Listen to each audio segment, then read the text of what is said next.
Assalamualaikum warahmatullahi wabarakatuh. Good morning, good afternoon, and good evening. My name is Atilla Afynanda, and before we get into the thick and flesh of my own argument, I would like to introduce to you guys, an allegory, an anecdote introduced to us by an ancient Greece philosopher, famously known by the name Plato. Now, Plato had a brother. His brother's name was Glaucon. Now, this brother of his once asked him a question about whether a man could be so virtuous as to ignore social construct, social prejudice, and have his own morality to himself, to be moral, to be consistently a good person, despite no supervising from others. Now, in response to this, Plato let out an argument in the form of an allegory, the allegory of the ring of Gyges, famously known as just the allegory of the ring. The ring of Gyges goes like this. Suppose exists two rings. These same identical two rings, when worn on the ring finger of its owner, could grant immense supernatural abilities of indetectability, of anonymity. When worn, it could grant absolute invisibility from anything that could possibly be able to see you.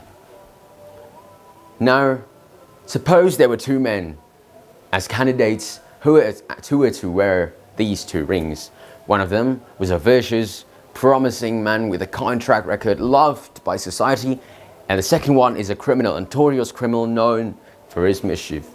Now, Plato then refutes Glaucon's argument by saying that despite the sheer virtue, the kindness, the morality gained from one's own consciousness, when given such powerful anonymity, lack of social judgment, lack of laws, even the most virtuous, the most kindest of souls would abide to the egotism, to the selfishness the ring grants you.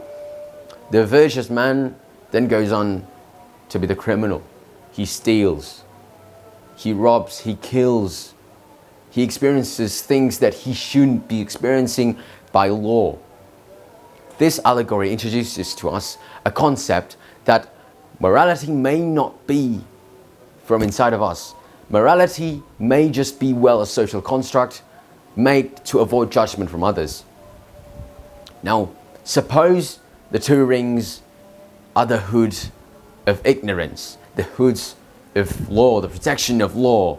And suppose those two men were corporates of animal-based products, be it textile and food-based products. Now let's get talking about capitalism. Capitalism, a new economic ideology introduced to us recently in the 21st century, or at least in the 20th century. Capitalism introduced to us private property, the mere profits that one could gain by individuality. Capitalism seeks to maximize profits and minimize losses by any means necessary. And sometimes this means degrading one's own morality in order to reach objective, clean-cut profit, money. Let's be frank, it's all about money nowadays.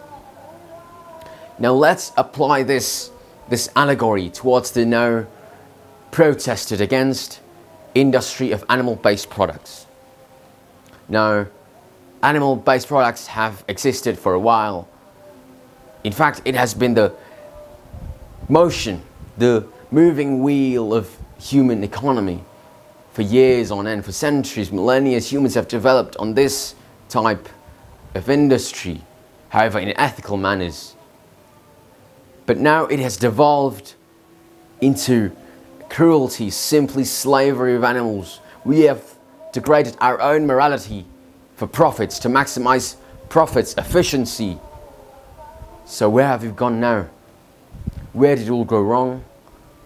And this dilemma introduced to us with a rock and a hard place, one being cruelty and lack of morality, and one being the absolute position that animal-based products have on our world at the moment.